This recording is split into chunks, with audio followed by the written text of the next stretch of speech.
திரைக்கதை மன்னன் பாக்யராஜ் அவர்கள் இறந்து பல வாரங்கள் கடந்தாலுமே அவருடைய இறுதிச் சடங்குல நடந்த நிறைய விஷயங்கள் இன்னைக்கு வரைக்குமே சமூக வலைதளங்கள்ல பேசிக்கிட்டு தான் இருக்கிறாங்க. குறிப்பா ராதிகா சரத்குமார் அவர்கள் அந்த கோபப்பட்ட விஷயங்களா இருக்கட்டும், சுகாசினி அவர்கள் கோபப்பட்ட விஷயங்களா இருக்கட்டும், இந்த மாதிரி விஷயங்கள் எல்லாமே சமூக வலைதளங்கள்ல இன்னைக்கு வரைக்குமே நிறைய பேர் பேசிக்கிட்டு தான் இருக்கிறாங்க. அதுல இறுதிச் சடங்குல நடந்த ஒரு சில விஷயங்கள் பத்தி நடிகர் ராதாரவி அவர்கள் பேசியிருக்காங்க. அந்த விஷயம் இப்ப மறுபடியுமே வைரல் ஆகிட்டு வருது. ராதாரவி அவர்கள் நிறைய விஷயங்களை ஷேர் பண்ணியிருந்தாங்க. அதுல குறிப்பா இந்த ஒரு விஷயம் இப்போ வைரல் ஆகிட்டு வருது, பேசு பொருளாகவும் மாறி இருக்கு. என்னன்னா, ராதாரவி அவர்கள் நான் இறுதிச் சடங்கு செலுத்துறதுக்காக போயிருந்தேன் அப்படின்னு சொன்னது மட்டுமே இல்லாம, எஸ் நான் பாக்யராஜ் அவர்களுடைய இறுதிச் சடங்குல நான் அஞ்சலி செலுத்துறதுக்கு போயிருந்தேன். ஏன்னா நாளைக்கு நானுமே இறந்து போயிடுவேன். எனக்குமே இறுதி அஞ்சலி செலுத்துறதுக்கு நிறைய பேர் வரணும் அப்படின்ற ஒரு சுயநலமும் இதுல இருக்குது அப்படின்ற மாதிரி பேசியிருக்காரு. இப்ப பொதுவா துக்க வீடுகளுக்கு போணும். நல்ல காரியங்களுக்கு போறோமோ இல்லையோ, துக்கம் நடந்த வீட்டுக்கு நம்ம உடனடியா போகணும்னு சொல்லிட்டு ஊர் சைட்லாம் பெரியவங்க சொல்லுவாங்க. ஸோ அதே மாதிரி விஷயத்தை தான் இவர் ஷேர் பண்ணியிருக்காரு. என்னன்னா, ஒரு வீட்டுல துக்கம் நடந்திருக்கு. நம்ம அங்க போனாதான் நம்மளுடைய வீட்டுல துக்கம், கஷ்டங்கள் நடக்கிறப்போ நம்ம கூட நிறைய பேர் நிப்பாங்க அப்படின்ற விஷயத்தை தான் ராதாரவி அவர்கள் சொல்லியிருக்காங்க. என்னன்னா, நான் இதுக்கு போனதுக்கான காரணம் அதுல சுயநலமும் இருக்குது. நான் இன்னைக்கு ஒருத்தர் வீட்டுக்கு போனாதான் அங்க நாளைக்கு என்னோட வீட்டுக்குமே 4-5 பேர் வருவாங்க அப்படின்ற விஷயத்த ஷேர் பண்ணியிருக்காரு. ஸோ இந்த விஷயத்த கேட்ட எல்லாருமே என்ன சொல்றாங்கன்னா, எஸ் கரெக்ட் தான், இந்த விஷயம் கரெக்ட் தான். இதுல சுயநலம் அப்படிங்கிறத தாண்டி எஸ் இது எல்லாருமே எதிர்பார்க்கிற ஒரு விஷயம் தான். நம்ம 4 வீட்டுக்கு போனாதான் 4 பேர் நம்ம வீட்டுக்கு வருவாங்க. அதனால இவர் சொல்றது கரெக்ட் தான் அப்படின்ற மாதிரி சொல்றாங்க. இன்னும் சில பேர் என்ன சொல்றாங்கன்னா, இவன் சினிமாவில் வெறுப்பு வெறுப்பு அப்படின்னு இருக்கலாம், சண்டைகள் இருக்கலாம், போட்டி பொறாமைகள் எல்லாமே இருக்கலாம். ஆனா அந்த கடைசி நேரத்துல அவங்களுடைய துக்கம் நடந்த ஒரு வீட்டுக்கு எந்த ஒரு ஈகோவும் இல்லாம அவங்க கூட பேசுறது கிடையாது. அவங்களுக்கும் நமக்கும் சண்டை அப்படிங்கிறத தாண்டி அவங்களுக்கு போய் இறுதி அஞ்சலி செலுத்துறதே அது ஒரு பெரிய விஷயம் தான் அப்படின்ற மாதிரியும் சொல்லியிருக்காங்க. ராதாரவி அவர்கள் சொன்ன இந்த விஷயத்துக்குமே நிறைய பேர் சப்போர்ட்டா தான் பேசிட்டு வந்துட்டு இருக்காங்க. சோ இதுல இன்னும் சில தரப்பினர் என்ன சொல்றாங்கன்னா, சே இதுல கூட சுயநலத்தை பாப்பீங்களா அப்படின்ற மாதிரியும் கேள்விகள் கேட்பாங்க. அது நீங்க போனது சரி, அதை உங்க மனசுல வச்சிருக்கலாமே, அதை ஏன் தேவையில்லாம பொது வழியில சொல்றீங்க அப்படின்ற மாதிரியுமே ஒரு சில பேர் கருத்துக்களை சொல்லிட்டு வந்துட்டு இருக்காங்க. ராதாரவி அவர்கள் இதை பத்தி மட்டும் தான் பேசியிருக்காரான்னு கேட்டா கண்டிப்பா கிடையாது. இவர் ராதிகா சரத்குமார் அவர்கள் பேசின விஷயமா இருக்கட்டும், சுகாசினி அவர்கள் பேசின விஷயமா இருக்கட்டும், சோ இது தொடர்பாகவும் அவர் பேசியிருக்காரு. என்னன்னா, ராதிகா சரத்குமார் அவர்கள் எடுத்துக்கிட்டோம்னா, பாக்யராஜ் அவர்களுடைய இறுதிச் சடங்குல ஸ்டார்டிங்ல இருந்து எண்டிங் வரைக்குமே கூட இருந்தாங்க. அது மட்டும் இல்லாம ஸ்டார்டிங் அந்த வாகனத்துல இருந்து பாக்யராஜ் அவருடைய உடலை இறக்குறதுக்கு முன்னாடி பத்திரிகையாளர்கள் கிட்ட ஒரு கேள்வி சொல்லியிருந்தாங்க. அதாவது ஒரு கோரிக்கை ஒன்று வச்சிருந்தாங்க. தயவு செஞ்சு எங்களுக்கு நிம்மதியா விடுங்க, எங்களுக்கு கொஞ்சம் பிரைவசி கொடுங்க, உங்களுக்கு பப்ளிசிட்டிக்காக நாங்க நடிச்சு கொடுக்குறோம்ல, நீங்க தேவையில்லாம ஏன் இந்த ஒரு விஷயத்துல கூட உங்களுக்கு கண்டென்ட் தேடுறீங்க, இதுல எங்களுக்கு நிம்மதியா இருக்க விட மாட்டீங்களா, எங்களோட நண்பர் எங்களோட தோழர் இறந்துட்டாரு, ஸோ அதை அந்த ஒரு துக்கத்தை கூட எங்களை நிம்மதியா இருக்க விட மாட்டீங்களே அப்படின்ற மாதிரி சொல்லியிருந்தாங்க. ஸோ இதெல்லாம் ரொம்பவே வைரலா போயிருந்துச்சு. அவங்க கையெடுத்து கும்பிடுறது, அவங்கள பார்த்து சொல்றது, இது எல்லாமே ரொம்பவே வைரலா போயிருந்துச்சு. சுகாசினி அவர்கள் ஸ்டார்டிங்லேயே சொல்லிட்டாங்க, ஒரு அந்த பத்திரிகையாளர்கள் பிரஸ் மீட் கொடுக்கக்கூடிய நேரத்துல இதோட நீங்க ஸ்டாப் பண்ணிக்கோங்க, இதுக்கப்புறம் உள்ள வராதீங்க, இடம் இல்ல, யாராவது பேட்டி கொடுக்கணும்னா இங்கே கொடுத்துப்பாங்க அப்படின்ற மாதிரி சொல்லிட்டாங்க. ஸோ கொஞ்ச நேரம் கழிச்சு பாத்தீங்கன்னா, பாக்யராஜ் அவருடைய உடல் வந்ததுக்கு அப்புறமா பத்திரிகையாளர்கள் எல்லாருமே வீடியோஸ் போட்டோஸ் எல்லாமே எடுத்தாங்க.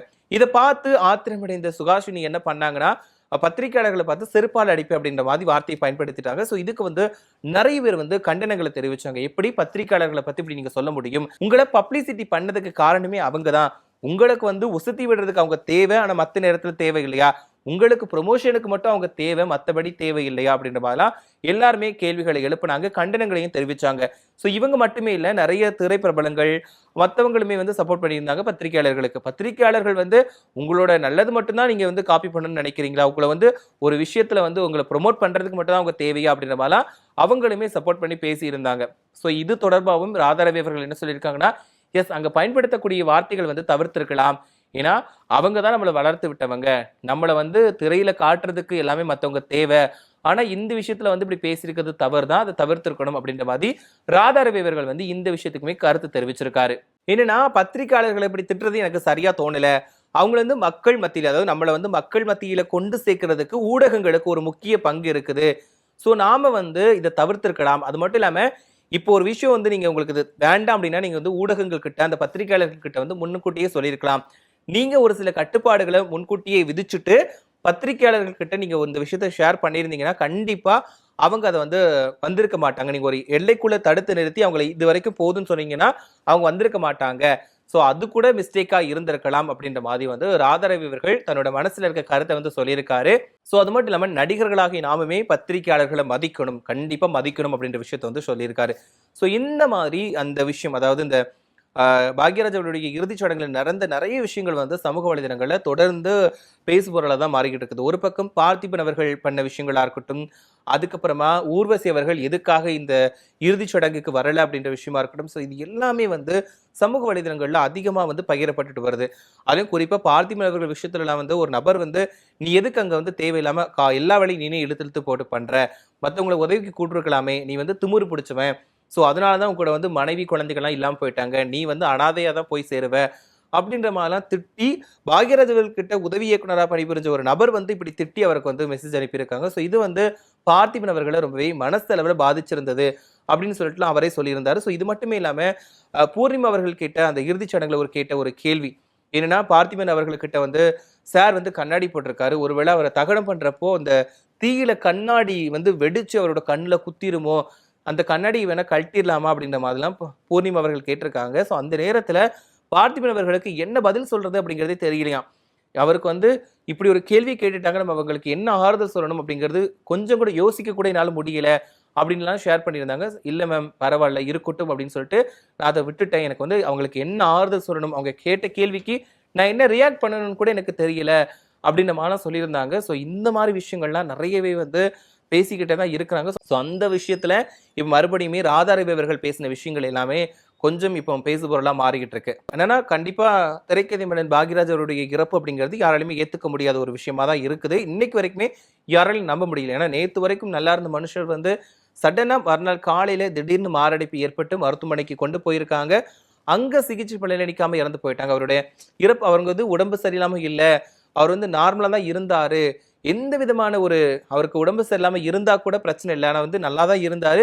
முந்தின நாள் வரைக்குமே இந்த குஷ்பு அவருடைய திருமண நிகழ்ச்சியில, குஷ்பு அவருடைய மகள் திருமண நிகழ்ச்சியில கலந்துக்கிட்டு சந்தோஷமா தான் இருந்தாரு, எல்லாருக்கூடையும் சந்தோஷமா சிரிச்சு பேசியிருந்த ஒரு மனுஷர் மறுநாள் இல்லை அப்படிங்கிறது திரைத்துறையினர் அவருடைய நண்பர்களுக்கா ஏத்துக்க முடியல, அதே மாதிரி மக்களாலையுமே ஏத்துக்க முடியல. ஏன்னா நிறைய படங்கள் வந்து கொடுத்திருக்காரு, நிறைய கிராமத்து கதைகளை கொடுத்திருக்காரு. ஏன்னா கண்டிப்பா பாரதி ராஜா அவருடைய சீடர் அப்படிங்கிற முறையில அவரோட வழியை வந்து பின்பற்றி நிறைய படங்களை கொடுத்திருக்காரு. ஸோ 2 பேருமே ஒரே மாதத்துல வந்து இந்த உலகத்தை விட்டு போனது யாராலையும் ஏத்துக்க முடியாத ஒரு விஷயமா இருக்குது. ஸோ இருந்தாலும் பாக்யராஜ் அவருடைய இறுதிச் சடங்கில் நடந்த நிறைய விஷயங்கள் வந்து இன்னைக்கு வரைக்குமே சமூக வலைதளங்கள்ல பேசுபொருளா மாறிக்கிட்டு இருக்கு. ஸோ இதை பத்தி நீங்க என்ன நினைக்கிறீங்க அப்படின்ற கருத்துக்களை மறக்காம கமெண்ட்ல சொல்லுங்க.